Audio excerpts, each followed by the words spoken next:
Welcome back to the JodoCast.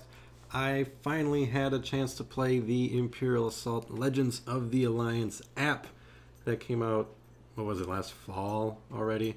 Basically, the app automates the process of the Imperial player, so it is now completely 100% co-op experience rather than like 4 people versus 1 person, which is exciting because I prefer entirely cooperative games to like the 1 versus many type thing. So right off the bat, I'm loving that.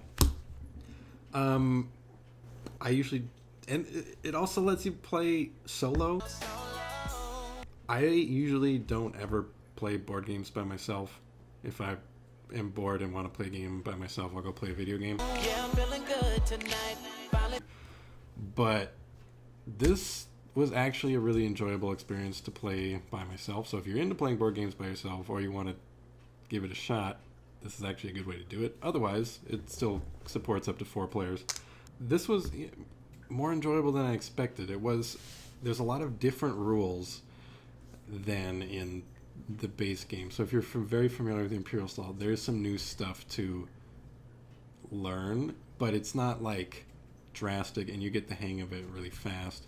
Just things like how resting works. Heroes can no longer recover by resting. Now the app tracks how many med packs you have, which I think is more fair. I was curious how it would work with just 2 hero characters playing in the game, because in my experience in the regular game, having only 2 heroes with 2 activations apiece tends to be way overpowered and unfun in favor of the rebels. So I was curious if it was going to be the same in the app, which it wasn't. I won't spoil how my game went, because I did do a full playthrough video of the first mission of the campaign, but it didn't feel overpowered really one way or the other, which is really cool. So if you want to play by yourself, I think you'll be fine with just doing 2 heroes, so you don't have to manage 4 characters at once, which can get to be a little too much things to keep track of for your heroes. The app, since it's come out, so since I played it, it's got an update to include every Imperial Assault product. So whenever it's going to be deploying new enemies, it randomly picks any of the enemies that exist that you tell it that you own, because it tracks your collection, which is one of my complaints about the app. There should just be a tell it that I own everything button, because I've got a feeling quite a few people probably own all of it. Instead, you have to go through every little expansion, say, yes, add to collection, add to collection, add to collection. It takes a long time. It's very tedious. But once you do that, the game will throw anything you own at you in combat, which is fun and makes it very surprising as to what's coming next. The app itself is really clean. I like the graphics in it and the text. If you own Imperial Assault, I think this is absolutely something you should try, whether you're into skirmish or campaign or what. If you don't own Imperial Assault, this app might be a reason to finally pick it up. If you want that sort of cooperative Star Wars dungeon crawling experience, I think it's worth it for that. This app has definitely done a lot to inject some new life in Imperial Assault, and I was actually like, I've been so hyped for Legion lately. I kind of was, I've just been painting Imperial Assault and not doing much playing, and now that I've finally sat down and played this app, even by myself, has me excited about Imperial Assault again.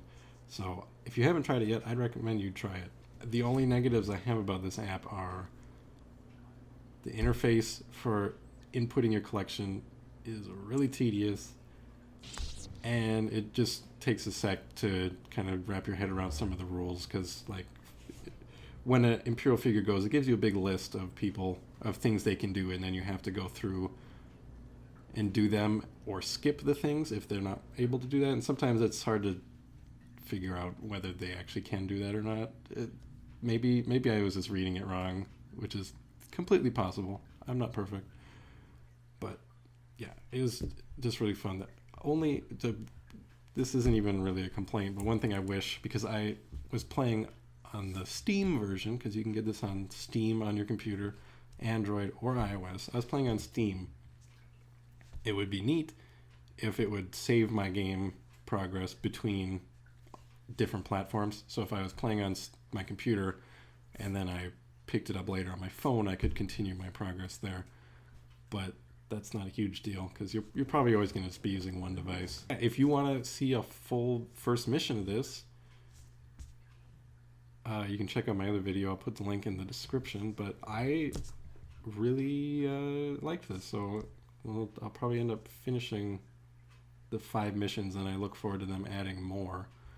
Because so far there's only 5 missions in this, so that's a problem for now. I mean, they're going to be adding more, but so if you buy Imperial Assault just to get the app, which is free, there's going to be only 5 missions for you to do, which might not be enough content to satisfy you if you have no interest in playing anything but the app. But I expect they'll be rolling out new missions, hopefully frequently. Or new campaigns, I guess. If you've already played the app, let me know what you think of it. I don't know why you're watching a review if you've already played it, because you probably already made up your mind. But let me know what you think.